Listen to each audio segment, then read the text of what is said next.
నెల్లూరు నగరంలోని స్థానిక press club నందు జరిగిన విలేకరుల సమావేశంలో వైఎస్ఆర్సీపీ పార్టీ నెల్లూరు జిల్లా ఎస్టీ సెల్ విభాగం అధ్యక్షులు పాలకీర్తి రవి మాట్లాడుతూ వైఎస్ఆర్సీపీ పార్టీకి రాజీనామా చేశారని ఈ నెల 16వ తేదీ ఉదయం 10:30 నెల్లూరు రూరల్ శాసనసభ్యులు కోటంరెడ్డి శ్రీధర్ రెడ్డి ఆధ్వర్యంలో తెలుగుదేశం పార్టీలో చేరుతున్నట్లు ప్రకటించారు. ఈ సందర్భంగా ఆయన మాట్లాడుతూ గత కొంతకాలంగా వైఎస్ఆర్సీపీ పార్టీలో పనిచేశారని అక్కడ కార్యకర్తలకు భరోసా లేక ఇబ్బందులు పడుతున్నారని దాని ఉద్దేశంతోనే కార్యకర్తలకు నాయకులకు భరోసా అందించే నాయకులు శ్రీధర్ రెడ్డి చేస్తున్న కార్యక్రమాలకు సంక్షేమ అభివృద్ధికి ఆకర్షణ చెంది గిరిజనులకు న్యాయం జరగాలంటే అది తెలుగుదేశం పార్టీతో మాత్రమే సాధ్యమని భావించి తెలుగుదేశం పార్టీలో చేరుతున్నట్లు కావున అభిమానులు శ్రేయాభిలాషులు అందరూ ఈ కార్యక్రమంలో పాల్గొనాలని పిలుపునిచ్చారు. ఈ కార్యక్రమంలో శంకర్రెడ్డి, కామాక్షమ్మ, నాగలక్ష్మి, లత, వడివేలు తదితరులు పాల్గొన్నారు. అందరికీ నమస్కారం. నా పేరు పాలకీర్తి రవి, వైఎస్ఆర్ కాంగ్రెస్ పార్టీ నెల్లూరు జిల్లా ఎస్టీ సెల్ అధ్యక్షుడు. అయితే నేను వైఎస్ఆర్ కాంగ్రెస్ పార్టీకి రాజీనామా చేస్తున్నాను. చేయాల్సిన అవసరం కూడా ఉందని చెప్పి నేను భావిస్తున్నాను. ఎందుకంటే వైఎస్ఆర్ కాంగ్రెస్ పార్టీలో ఉండే కార్యకర్తకు ఆ పార్టీ నేతల కాడ ఎటువంటి భరోసా లేదని చెప్పి నేను తెలియజేస్తున్నా. ఎందుకంటే ఓ నాయకుడి వెనక మనం తిరుగుతున్నామంటే, ఓ నాయకుడి వెనక మనం ప్రయాణం చేస్తున్నామంటే ఆయన మన వెనక మనకు అండదండలుగా నిలబడతారని చెప్పి మనకు ఆశ ఉంటుంది. ఈరోజు నాలాంటి కార్యకర్తలు వైఎస్ఆర్ కాంగ్రెస్ పార్టీలో చాలామంది ఉన్నారు. ఎవరు కూడా భరోసా లేని సమయంలో, భరోసా లేనటువంటి విధానంలో ఉండి కొట్టుమెట్లాడుతున్నారు తప్ప నాలాగా బయటకు వచ్చిన వాళ్ళు ఎవరు లేరని చెప్పి నేను తెలియజేస్తున్నా. ఎందుకంటే నిన్నటి దాకా నేను ఉన్నటువంటి ఆఫీసులో అక్కడ ఎవరు కూడా కార్యకర్తలకు అందుబాటులో ఉండేటటువంటి వాళ్ళు లేరని చెప్పి నేను తెలియజేస్తున్నా. మరి ఎప్పుడో ఒకసారి వచ్చి కార్యకర్తలను పలకరిస్తే ఆ కార్యకర్తకి ఎటువంటి భరోసా ఉంటుంది?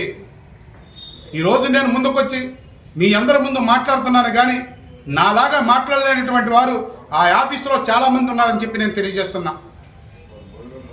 నేను ఒక్కో విషయం, మరి ఏ కార్యకర్త అయినా సరే నాకేదన్నా అయితే నన్ను కాపాడడానికి ఓ నాయకుడు ఉంటారని చెప్పే ఆలోచనతో ముందుకు వెళ్తారే కానీ నాకేదైనా అయిపోయినా పర్వాలేదు, నా కుటుంబంలో సభ్యుల నాశనమైనా పర్వాలేదు అని చెప్పే ఉద్దేశంతో ఆ నాయకుడి వెనుక ప్రయాణం చేయరని చెప్పి నేను తెలియజేస్తున్నా. మీకు ఒక ముఖ్యమైన విషయం తెలియజేస్తున్నా. నేను 2014లోను 2019లోను కోటంరెడ్డి శ్రీధరామతోనే ఆ ప్రయాణం సాగింది. నేను అప్పుడు ఆయనకే ఎలక్షన్లో పనిచేయడం జరిగింది. 2024లో కొన్ని పరిస్థితుల ప్రభావం వలన నేను పెద్దల ఆదాల ప్రభాకర్ రెడ్డి గారితో ప్రయాణం చేయడం జరిగింది. అయితే నాకు కలిగినటువంటి ఓ చిన్న బాధ, నేను ఎక్కడ కూడా పెద్దల ఆదాల ప్రభాకర్ రెడ్డి గారి దగ్గర ఎటువంటి ధనాన్ని ఆశించినటువంటి వాతావరణం లేదు. కష్టపడ్డా, అలు పెరగని పోరాటం చేశా. ఆ పార్టీలో నేను ఎక్కడ ఉంటే అక్కడ ఆ పార్టీకి నిష్పక్షపాతంతో పనిచేస్తానని చెప్పి నేను తెలియజేస్తున్నా. మరి 57 రోజుల ఎలక్షన్లో రాత్రి అనక పగలనక నాతో పాటు 20 మంది, 18 పంచాయతీలు, 26 డివిజన్లు ఎవరు తిరగల. పంచాయతీలు 26 డివిజన్లు ఎవరు తిరగల, మేము తిరిగాం. మరి ఆ టీంలో ఒక సభ్యుడు ఇటీవల మరణించడం జరిగింది. మరి మరణించిన తర్వాత మేమైతే ఆస్తులో, అంతస్తులో, లేకపోతే డబ్బులో అడిగినటువంటి విధానం లేదు. ఒక చిన్న పలకరింపు అడిగాం, ఓ చిన్న పలకరింపు, పరామర్శ. నాకు అక్కడ బాధ కలిగింది. ఎందుకంటే పెద్దల ఆదాల ప్రభాకర్ రెడ్డి గారు ఊరిలో ఉండరు. ఎప్పుడు ఏం జరుగుతుందో ఎవరికి తెలియదు. ఇప్పుడు ఎవరి ఏ కార్యకర్తకు అండగా నిలబడాలో తెలియదు. మరి 24/7 అని చెప్పి ఆఫీస్ తిరుగుతూ ఉంటారు. మరి వాళ్ళు ఏమయ్యారని చెప్పి నేను అడుగుతున్నా. అంటే దీన్ని బట్టి ఏ కార్యకర్త అయినా సరే కార్యకర్తకు అండదండలతో నిలబడే వాళ్ళతోనే ప్రయాణం చేస్తారా లేదా అని చెప్పి నేను ప్రశ్నిస్తున్నా. మరి ఈ విధంగా కార్యకర్తకు భరోసా ఇచ్చే నాయకులు ఎవరైనా ఉన్నారంటే ఆ నాయకులు కోటంరెడ్డి శ్రీధర్ రెడ్డి గారు మరియు గిరన్న మాత్రమే అని చెప్పి ఈ యొక్క మీడియా మిత్రుల ముందు ఖచ్చితంగా తెలియజేస్తున్నా. చిన్న ఉదాహరణ చెప్తా. ఓ కార్యకర్తకు శ్రీధర్ అన్న అధికార పార్టీలో లేనప్పుడు ఓ కార్యకర్తకు అన్యాయం జరిగితే తన ఎమ్మెల్యే అనే విషయం కూడా మర్చిపోయి ఆ కార్యకర్త కోసం స్టేషన్ మెట్లు ఎక్కడం జరిగింది. మరి అదేవిధంగా ఈ ఆఫీసులో ఎవరైనా ఉన్నారా అని చెప్పి నేను అడుగుతున్నా. ఆ విధంగా శ్రీధరన్న చేసే తట్లు, శ్రీధరన్న కార్యకర్తలు అందరిగా ఉండే తట్టు ఈ ఆఫీసులో ఒక్క నాయకులైనా ఉన్నారా అని చెప్పి నా అగ్ర నాయకులు నేను అడుగుతున్నా. మరి అటువంటిప్పుడు మీ వెనక ఏ కార్యకర్త ఉంటారని చెప్పి నేను అడుగుతున్నా. మీ పక్కన ఎవరు ఉండలేరు, ఉండబారు. రానున్న రోజులు కూడా నేను చెప్తున్నా. ఈ రోజు నేను ధైర్యం చేసి ముందుకు వచ్చా. ఇదే విధంగా ఆ యొక్క ఆఫీసుల నుండి ఏ ఒక్కరు కూడా నిలబడరని ఏదో వేళ్ల మీద లెక్కేస్తే ఒకరిద్దరు తప్ప ఇంక ఎవరు కూడా నెల్లూరు రూరల్ వైఎస్ఆర్ కాంగ్రెస్ పార్టీ ఆఫీసులో ఉండరని చెప్పి ఖచ్చితంగా తెలియజేస్తున్నా. అలాగే నేను ఒక చిన్న విషయం తెలియజేస్తున్నా. మరి అందరూ అనుకొని ఉంటారు రవి వెళ్ళిపోయాడు, నిన్న మొన్నటి దాకా ఇక్కడ ఉన్నాడు. మరి చూస్తే అదే పార్టీ ఆఫీసులో శ్రీధరన్న మీద ఇష్టం వచ్చినట్టు మాట్లాడారు. మరి శ్రీధరన్న రవిని రాణించాడా లేకపోతే కాళ్ళు దండాలు పట్టుకుని బతిలాడారా ఏందని చెప్పి అనుమానం ఉండొచ్చు. ఖచ్చితంగా చెప్తున్నా, నన్ను ఎవరు బెదిరించలేదు, నన్ను ఎవరు రమ్మనలేదు. నేను వెళ్ళిన వెంటనే శ్రీధరన్న గతంలో నేను చేసినటువంటి తప్పులన్నింటిలో కూడా మన్నించి రవి నువ్వు పాత రవిలాగే ఉండు, నువ్వు 2014లోను 19లోను నాతోనే ప్రయాణించావు, కొన్ని పరిస్థితుల ప్రభావంతో నువ్వు అటు వెళ్ళావు కాబట్టి నువ్వు రా, నీకేం కావాలి ఈ ఆఫీసులో ఏం కావాలో ఏ పని కావాలో నువ్వు ఎటువంటి ఎక్కడ అనుమానం సందేహం వద్దు, నీకు పనులన్నీ చేసుకో, నేను మీకు అండగా ఉన్నాను అని చెప్పి నాకు భరోసా ఇచ్చినటువంటి నాయకులు శ్రీధరన్న. మరి నేను ఊహించిన రీతిలో నేను ఎక్కడ కూడా ఊహించలా ఇటువంటి ఆదరణ నాకు ఆ ఆఫీసు నుండి వస్తుందని. మరి గిరిధర్ గారు చూస్తే నువ్వు రా, నువ్వు మావోడివి, నువ్వు మా మనిషివి, ఇటువంటి విషయాలన్నీ కూడా మర్చిపో, నువ్వు 2024లో పార్టీ కోసం పనిచేసావు, ఎవరైనా సరే ఆ పార్టీకి పనిచేయాల్సిందే పార్టీలో ఉన్నప్పుడు, మేమైనా మీరైనా. కానీ ఇటువంటి విషయాలన్నింటిలో కూడా మేము మర్చిపోతున్నాం. అది ఎలక్షన్ వరకే పరిమితి, అది ఎలక్షన్ వరకే. ఎలక్షన్ అయిపోయిన తర్వాత మనం అందరం ఒకటే. నువ్వు మాకు చాలా అవసరం, నువ్వు మాతో ప్రయాణించు, మాతో పాటు జర్నీ చేయి అని చెప్పి గిరణ్ కూడా నాకు మంచి భరోసా ఇవ్వడం జరిగింది. అయితే ఈ నెల సోమవారం రోజు 10:30కు కోటంరెడ్డి శ్రీధర్ రెడ్డి గారి నెల్లూరు రూరల్ ఎమ్మెల్యే ఆఫీసులో నా యొక్క తెలుగుదేశం పార్టీలో చేరుకుంటుంది. అయితే నేను ఈ యొక్క తెలుగుదేశం పార్టీలో చేరడానికి ముఖ్య కారణం, గత ప్రభుత్వంలో వైఎస్ జగన్మోహన్ రెడ్డి గారి ప్రభుత్వంలో ఎస్సీ ఎస్టీలకు చాలా అన్యాయం జరిగింది. ముఖ్యంగా 27 సంక్షేమ పథకాలు తీసేసి ఎస్సీ ఎస్టీలు కలిపి కొట్టినటువంటి ప్రభుత్వం ఏదైనా ఉందంటే ఆ ప్రభుత్వం వైఎస్ జగన్మోహన్ రెడ్డి గారి ప్రభుత్వం అని చెప్పి నేను తెలియజేస్తున్నా. మరి ముఖ్యమంత్రి మన ముఖ్యమంత్రి వర్యులు నారా చంద్రబాబు నాయుడు గారు వచ్చిన వెంటనే ఏదైతే ఎస్సీ ఎస్టీలకు తీసేశారో సంక్షేమ పథకాలు, ఆ పథకాలన్నింటిలోనూ నేను అమలు చేస్తున్నాను, ఎస్సీ ఎస్టీల పట్ల నేను విధేయతగా పనిచేస్తాను అని చెప్పి మాకు భరోసా కల్పించారు. కాబట్టి ఆ విశ్వాసంతో నేను తెలుగుదేశం పార్టీలో చేరుతున్నా. అలాగే గతంలో వైఎస్ జగన్మోహన్ రెడ్డి గారు ముఖ్యమంత్రిగా ఉన్నప్పుడు బయటికి వచ్చినటువంటి పాపాన పోల, కార్యకర్తలను పలకరించిన పాపాన పోల, జిల్లా నాయకులను పలకరించిన పాపాన పోల, రాష్ట్ర నాయకులను పలకరించిన పాపాన పోల, ఎమ్మెల్యేలను పలకరించిన పాపాన పోల.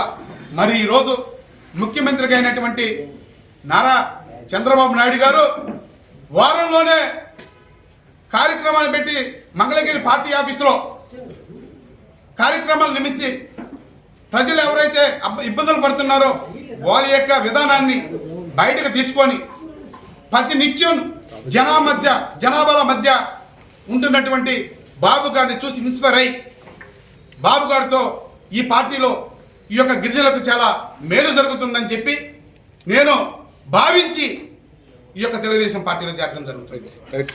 ఇటువంటి నాయకుల కోసమే ఏ సామాన్య కార్యకర్త అయినా ప్రయాణం చేయగలడు. కానీ ఇక్కడ ఒకటే గుర్తు చేస్తున్న సామాన్య కార్యకర్తకు శ్రీధరన్న ఆఫీసులో అండ ఉంది. సామాన్య కార్యకర్తకు శ్రీధరన్న ఆఫీసులో అండదండలు ఉన్నాయి. కార్యకర్తకు భరోసా ఎక్కడుందంటే శ్రీధరన్న దగ్గర మాత్రమే ఉంది, గిరిన్న దగ్గర మాత్రమే ఉంది. నేను ఇంకో విషయం తెలియజేస్తున్నా. నెల్లూరు రూరల్ నియోజకవర్గం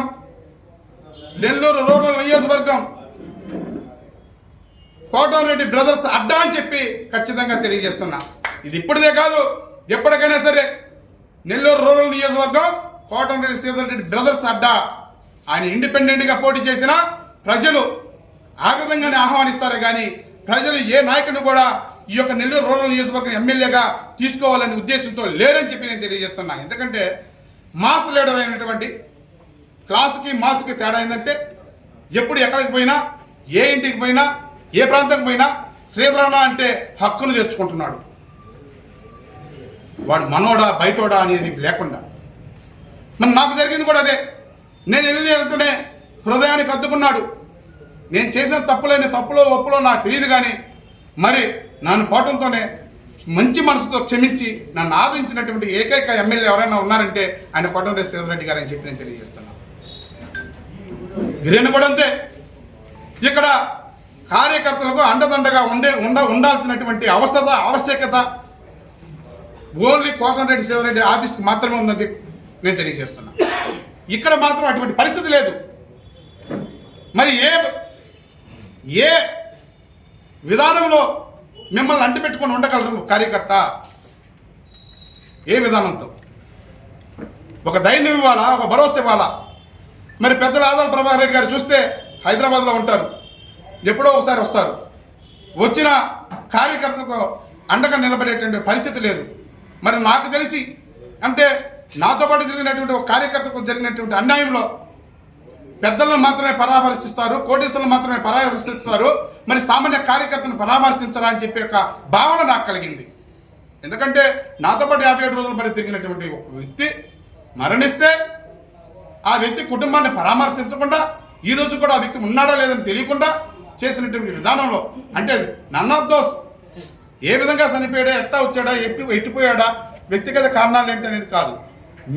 మీ కార్యకర్తగా పనిచేసినప్పుడు మీకు రెస్పాన్సిబిలిటీ ఉండాలా లేదా అని చెప్పి నేను అడుగుతున్నా. కేవలం ఈ బాధతోనే, కేవలం ఈ దాంతోనే వాడికి ఆ విధంగా జరిగితే రేపు నా పరిస్థితి ఏంటి? నాకేదన్నా జరగనాడిది జరిగితే నా కుటుంబానికి దిక్కేంది అంటే నాకు భరోసా ఇచ్చేటువంటి నాయకులు ఈ యొక్క ఆదాల ప్రభాకర్ రెడ్డి గారి ఆఫీసులో కనపడలేదు. నాకు గట్టిగా భరోసా ఇచ్చేటువంటి నాయకులు ఎవరైనా ఉన్నారంటే కోటమిరెడ్డి శ్రీధర్ రెడ్డి గారు మాత్రమే, ఆ గిరిరెడ్డి గారు మాత్రమే కనిపించారు. అందుకనే నా ప్రయాణం నేను చెప్తున్నా, ఖచ్చితంగా నా ప్రయాణం నా ఊపిరి ఉన్నంత వరకు కోటమిరెడ్డి శ్రీధర్ రెడ్డి గారితోనే నా ప్రయాణం కొనసాగుతుంది. శ్రీధరన్నతోనూ గిరిజనతో మాత్రమే అని చెప్పి నేను ఖచ్చితంగా తెలియజేస్తున్నా. అయితే మొన్నటిదాకా నువ్వు ఇక్కడ ఉండవు, ఇదే విధంగా మాట్లాడావు, ఇదే విధంగా చేసావు కదయ్యా, మరి మీరేంటి నా ఊపిరి ఉన్నంత వరకు శ్రీధరన్నతోనూ గిరిజనతోనే నా ప్రయాణం అంటున్నారని చెప్పి మీరు అనొచ్చు. కానీ దానికి కూడా ఖచ్చితంగా చెప్తున్నా, భరోసా ఎక్కడ లాభిస్తుందో, కార్యకర్తకు భరోసా ఎక్కడ ఉంటుందో అక్కడ కార్యకర్త సురక్షంగా ఉండగలడు. నాకు ఆ భరోసా శ్రీధరన్న గిరిజన దగ్గర లభించింది.